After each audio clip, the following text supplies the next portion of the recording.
The plane hummed with the low thunder of engines as passengers settled into the stale, recycled air of a 5-hour flight to Seattle, and among them sat Maya Thompson, a black woman with quiet posture, soft confidence, and a federal badge hidden inside her coat.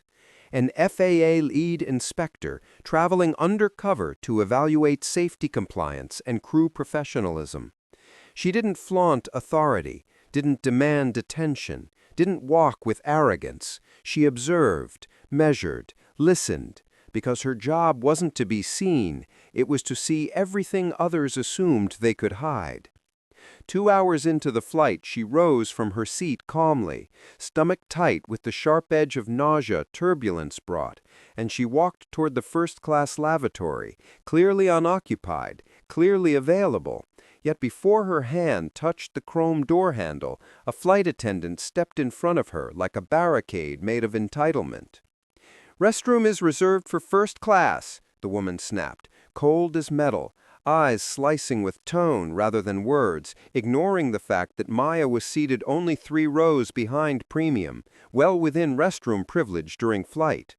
Maya spoke gently, explaining she was ill and needed to use it quickly. But the attendant smirked, voice rising so nearby passengers could hear humiliation drip between syllables.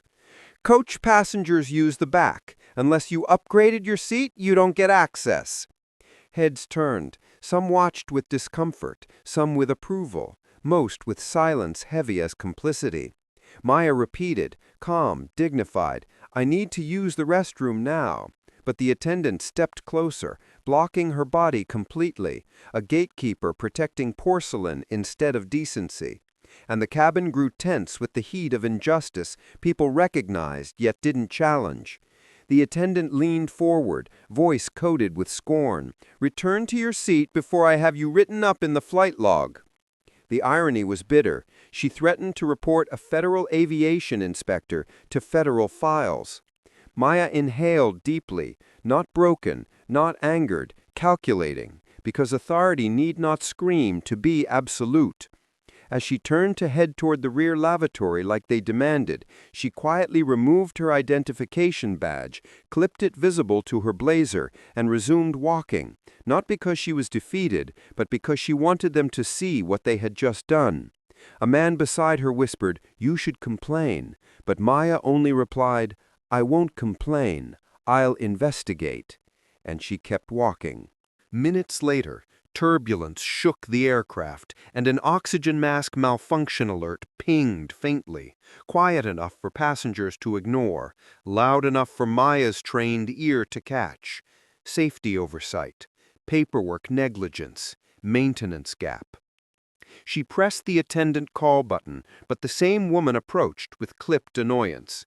"What now?" she asked, as if tending to passengers was inconvenience, not duty. Maya looked directly into her eyes and said slowly, clearly, "I am Federal Aviation Administration Inspector Thompson. I am currently evaluating this flight's compliance, and you have obstructed a passenger from necessary facilities, violated FAA crew conduct policy, and failed to log a system alert currently active."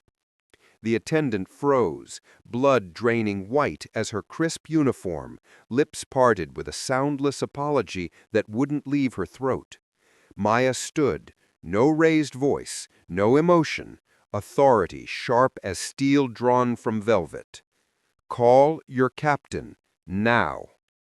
The attendant stumbled to the intercom, voice shaking as she summoned cockpit command. Moments later, the captain arrived, expression stiffening when he saw the badge. Maya stated the violations clearly.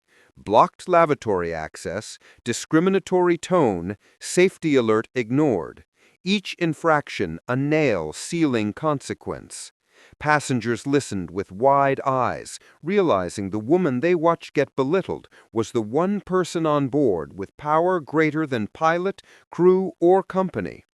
The captain apologized, offered first-class seating, meals, wine, but Maya refused every comfort with unwavering calm. "This is not about upgrades. This is about compliance, equality, and safety," she said as she documented the exchange on record. The captain escorted her to the cockpit jump seat for direct monitoring, a seat only authority earned, while the offending attendant trembled, knowing her career now sat in Maya's pen. The cabin remained silent, every passenger now a witness to reversal. Power shifted without a shout, without confrontation, only truth. When the plane landed, they expected her to walk away quietly. But FAA protocol demanded more than quiet. It demanded accountability.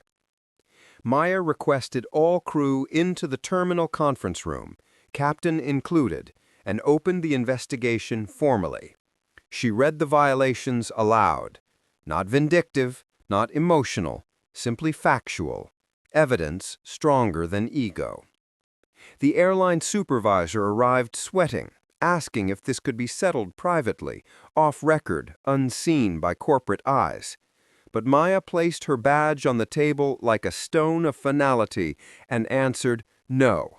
Training will change. Protocol will change. Behavior will change. The attendant cried, begged for forgiveness, but Maya's voice remained level. This was not ignorance. It was choice. Pen stroked paper. Suspension filed. Mandatory anti-biased crew training ordered. FAA oversight increased for that airline indefinitely. Then, only then, did she walk out of the terminal, sun-warm against the chilled steel of justice she carried. She did not punish to destroy. She corrected to prevent. And as she left, one flight attendant, younger, watching everything, stopped her with quiet respect. You changed something today. We needed someone like you. Maya smiled, soft and sure. Power used right doesn't roar. It rewrites the room. If this story moved you, if it stirred your chest, tightened your throat, made you think, made you angry, made you proud, don't let it end here. Comment below what moment hit you hardest. Was it when Maya was humiliated, or when truth reversed everything? Share this video so more people witness what accountability looks like when dignity stands tall and calm. Like this story if you believe fairness is not optional, it is law. Subscribe if you want more stories where justice arrives in silence but lands like thunder, where underestimated voices rise and institutions must listen. Your engagement tells platforms these stories matter, that we demand representation, strength, and visibility in every space. Push this message outward. Let it travel farther than that flight. Let someone hiding their power remember you don't have to raise your voice to change the sky.